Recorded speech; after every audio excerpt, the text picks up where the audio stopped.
What's up, everyone? Bot here, back with another episode of the Bible Study Bot.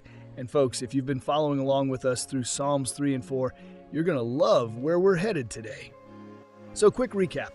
Psalm 3 was David's morning psalm. He wakes up going, wow, God kept me alive through the night. Psalm 4 was his evening psalm. He's handing his problems over to God so he can actually sleep. And now, we're back to morning with Psalm 5.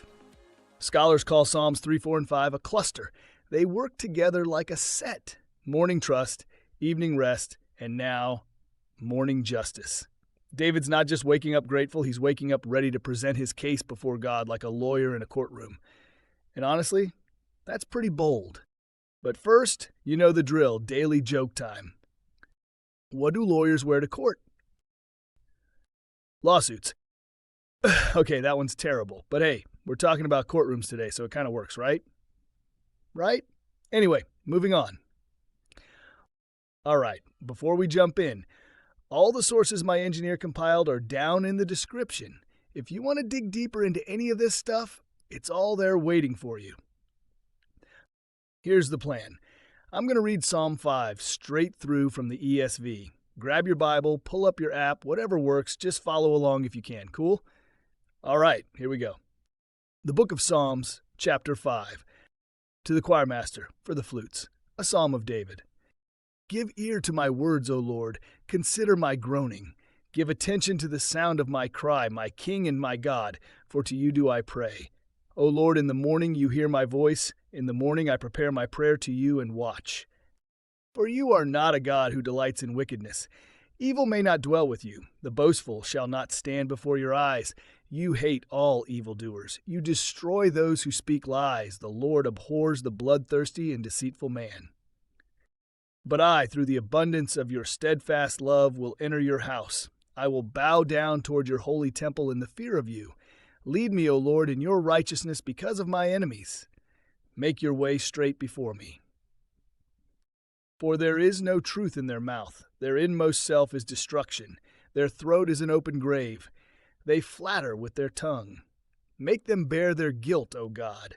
Let them fall by their own counsels. Because of the abundance of their transgressions, cast them out, for they have rebelled against you. But let all who take refuge in you rejoice. Let them ever sing for joy and spread your protection over them, that those who love your name may exult in you. For you bless the righteous, O Lord. You cover him with favor as with a shield. All right, let's talk about what's going on with this psalm and why it's structured the way it is. Psalm 5 is often called a morning lament, but it's not just David venting his frustrations. This is a legal appeal. He's waking up at dawn and arranging his case before God, the king judge, before the noise of the day starts. Now check out that superscription, to the choirmaster, for the flutes. This is different from Psalm 4, which was with stringed instruments. Here, David's using wind instruments, flutes. For those who may not know, this suggests a different liturgical mood. Flutes had a more somber, haunting sound. It matched the meditation David mentions in verse 1, this deep contemplative groaning before God. It's like the difference between a guitar ballad and a mournful saxophone solo, Different instruments, different vibes. Now here's where it gets really interesting. Verse 3 says, in the morning I prepare my prayer to you and watch. But the Hebrew word there for prepare is irak, and it actually means I arrange or I set in order. This is legal language, folks. David's picturing himself as a plaintiff in a courtroom, laying out his evidence before the divine judge at daybreak. He's not just randomly praying. He's organizing his case. He's presenting his arguments, and then he's watching expectantly for the verdict. That's disciplined prayer, folks. Strategic prayer. David mentions entering your house and bowing toward the holy temple. Now, this is important. The stone temple wasn't built until Solomon's time, another one of David's sons, arguably the best known among both Christian and Jewish faiths. But don't worry about that for now, folks. We'll get to wise King Solomon at another time. So when David talks about the temple, he's likely referring to the tabernacle, which was the portable tent structure where God's presence dwelt. Or he might be referring to a heavenly temple. Either way, He's seeing the sanctuary as a place of refuge from a community divided between the faithful and the violent. He needs to get into God's presence because everywhere else feels unsafe. Let's break this down section by section because there's some heavy theology here, and honestly, some of it might make modern Christians a little uncomfortable. But stick with me. Verses 1 through 3, the morning arrangement. Give ear to my words, O Lord. Consider my groaning. Give attention to the sound of my cry, my King and my God, for to you do I pray. O Lord, in the morning you hear my voice. In the morning I prepare my prayer to you and watch. David starts his morning by bringing specific concerns to God. He's groaning, crying out, arranging his case, and then he watches. He's expectant. He's waiting for God to act. So, folks, this isn't just some vague, bless me today praying. No. This is targeted, intentional. Here's what I need you to do, levels of praying. Verses 4 to 6, God's holiness and hatred of evil. For you are not a God who delights in wickedness. Evil may not dwell with you. The boastful shall not stand before your eyes. You hate all evildoers. You destroy those who speak lies. The Lord abhors the bloodthirsty and deceitful man. Okay, here's where things get intense. David uses 7 different descriptors for his enemies: evil, wicked, boastful, wrongdoers, liars, bloodthirsty, and deceitful.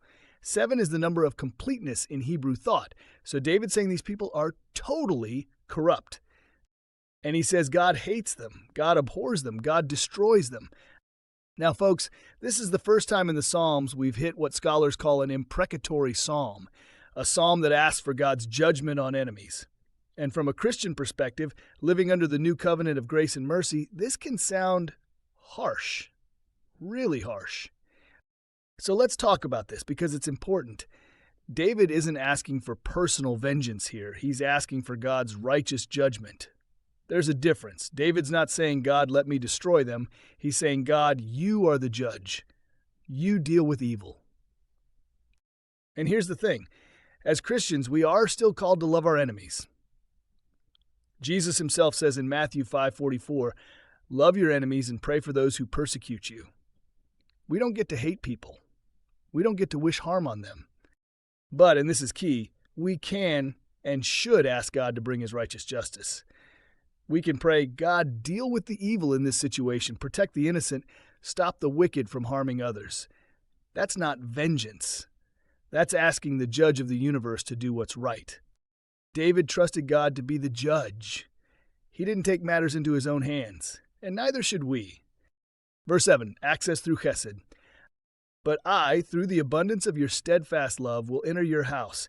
I will bow down toward your holy temple in the fear of you. Here's the turning point. If God hates evildoers, how does David get into God's presence? Is he perfect?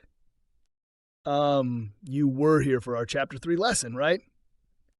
But yeah, verse 7 is the key. Through the abundance of your steadfast love, chesed, I will enter your house. We've talked about chesed before in Psalm 4. It's that beautiful Hebrew word for covenant love, loyal kindness, unfailing mercy. David knows he's not perfect. He enters God's presence based on grace, not performance. That's humility, folks. David's not saying, I'm better than those wicked people. No. He's saying, God, I'm only here because of your mercy. Verses 8 to 10, the prayer for guidance and justice. Lead me, O Lord, in your righteousness because of my enemies. Make your way straight before me. For there is no truth in their mouth. Their inmost self is destruction. Their throat is an open grave. They flatter with their tongue. Make them bear their guilt, O God. Let them fall by their own counsels.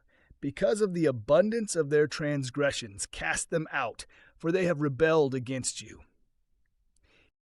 David asked God to make his way, God's way, straight before him. This is crucial, folks. David's not saying, God, bless my plans and make my path work out. He's saying, God, show me your path. Make your way clear so I can follow it. In a crooked world full of lies and flattery, David needs to see God's straight path. He needs divine direction, not confirmation of his own agenda. And then he describes his enemy's speech as an open grave. Their flattery is a trap that leads to death. For those who may not know, this imagery is so central to the biblical view of sin that the Apostle Paul quotes this exact verse in Romans 3:13 to prove that all humanity has sinned. An open grave doesn't just stink, it's dangerous. You could fall in. And honestly, in the age of the internet, we've all seen comment sections that fit that description perfectly. Avoid those digital open graves, folks. And David prays, let them fall by their own counsels. He's asking God to let their evil plans backfire on them. Verses 11 to 12, the shield of favor. But let all who take refuge in you rejoice. Let them ever sing for joy, and spread your protection over them, that those who love your name may exult in you. For you bless the righteous, O Lord. You cover him with favor as with a shield. And here's the beautiful ending. God surrounds the righteous with favor as with a shield. The Hebrew word there is sinah. Again, sorry to the Jewish peeps if I butchered the pronunciation, but it's a large full-body shield that protects from every angle, not a small hand shield, a wall of protection. David started this psalm groaning and crying out. He ends it rejoicing and singing. Why? Because he trusts God's favor to surround him completely. All right, so we've done the history and the theology. Now let's talk about what this morning case for justice means for us today. The big question Psalm 5 asks is, how do we start our day when we're surrounded by crooked situations? A structured morning. David doesn't just vaguely pray, he arranges his case. He's specific, he's disciplined. Here's your challenge. Tomorrow morning, before you check your phone, and I know that phone is calling to you the second you wake up. It's like, check me. Someone might have liked your post. But resist, folks. God first, notification second. Spend 5 minutes arranging your day before God. List 3 specific areas where you need his justice or guidance. Be detailed. Then watch throughout the day to see how he answers. That's the morning arrangement habit. Ethics of speech. In a world of social media flattery, cancel culture, and open grave comments, Psalm 5 reminds us that God takes speech seriously. Deceit and lies aren't just politics or strategy, they're things God actively opposes. Ask yourself this week, am I using flattery to manipulate? Am I lying to get ahead? Or am I committed to straight, honest speech? Verse 8 says, make your way straight before me. That's asking God to show you his path, not to rubber stamp your plans. Where in your life does the path feel crooked or confusing right now? Maybe it's a relationship where you're not being fully honest. Maybe it's a work situation where you're tempted to cut corners. Bring that to God and ask him to reveal his straight path so you can follow it. Covenant humility. When we approach God, we don't do it with self-righteousness. We don't say, God, I'm glad I'm not like those people. We follow David's lead. Through the abundance of your steadfast love, your chesed, I enter your house. Before you pray this week, stop and recite verse 7. Remind yourself that you're accepted because of grace, not because you've got it all together. The favor shield. Throughout the day, when you feel criticized, attacked, or overwhelmed, visualize that sinah shield. Pray, Lord, I thank you that your favor surrounds me like a shield. You're protected, not by your own strength, but by God's favor. David shows us that we can bring our real problems to God, the lies, the enemies, the confusion, and ask him to act as the righteous judge. But we do it humbly, knowing we're only in his presence because of grace. This week, practice the morning arrangement. Wake up, arrange your case before God, and then watch to see how he moves. Ask him to make your way straight in situations that feel crooked. Enter his presence through chesed, not through your own performance. Study Psalm 5 this week. Sit with it. Ask yourself, what specific situation do I need to lay before the judge today? Before we wrap this up, got prayer requests? Drop them in the comments. This community can lift each other up in prayer. And if this lesson helped, hit that like button, subscribe, and share it with someone who needs to know they're surrounded by God's favor. In the meantime, may the Lord richly bless the readers, hearers, and doers of his holy word. Thanks for being here, folks.